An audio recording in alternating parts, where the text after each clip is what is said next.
नमस्कार साथियों, श्रीमद् भागवत गीता अध्याय 1 श्लोक 2। संजय उवाच दृष्ट्वा तु पांडवानिकं व्यूढं दुर्योधनस्तदा आचार्यमुपसंगम्य राजा वचनमब्रवीत्।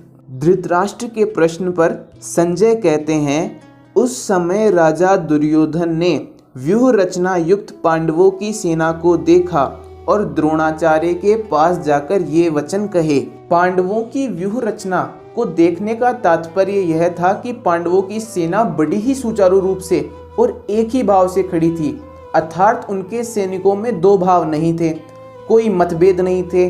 उनके पक्ष में धर्म और भगवान श्री कृष्ण दोनों थे, और जिसके पक्ष में धर्म और भगवान दोनों होते हैं उनका दूसरों पर असर सदैव ज्यादा पड़ता है।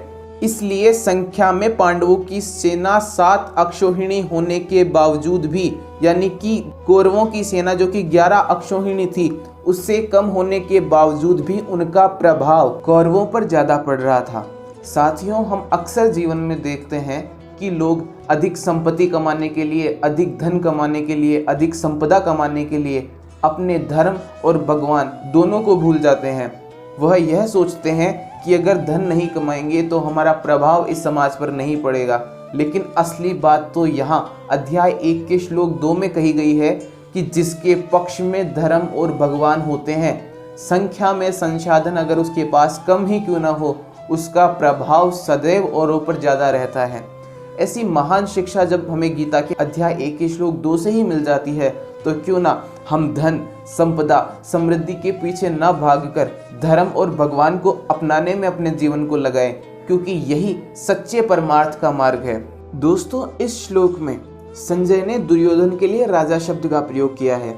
जैसा कि आप जानते हैं कि धृतराष्ट्र की मन स्थिति उस समय मोहग्रस्त थी, और मोहग्रस्त होने के साथ साथ में कुछ डरी हुई भी थी। तो ऐसे में संजय ने राजा धृतराष्ट्र का हौसला बढ़ाने के लिए दुर्योधन के लिए राजा शब्द का प्रयोग किया, क्योंकि दुर्योधन धृतराष्ट्र के लिए सबसे ज़्यादा प्रिय था। तो यहाँ से भी हमें यह सीख मिलती है कि हमें हमेशा अपनों का हौसला बढ़ाना चाहिए। चाहे वो कुछ भी काम क्यों ना कर रहे हो अपने जीवन में, हमें हमेशा उनका हौसला बढ़ना चाहिए। हमें हमेशा उनकी मदद के लिए तैयार रहना चाहिए। उन्हें कभी भी अकेला महसूस नहीं हो, ऐसी भावना हमें स्वयं के अंदर बनानी चाहिए। दोस्तों, अध्याय 1 के श्लोक 2 में इतना ही। कल मिलेंगे फिर एक नए श्लोक के साथ। उम्मीद करता हूँ आप गीता जी की इन बातों को सुनेंगे, समझेंगे और अपने जीवन में उतारेंगे। धन्यवाद। जय श्री कृष्णा।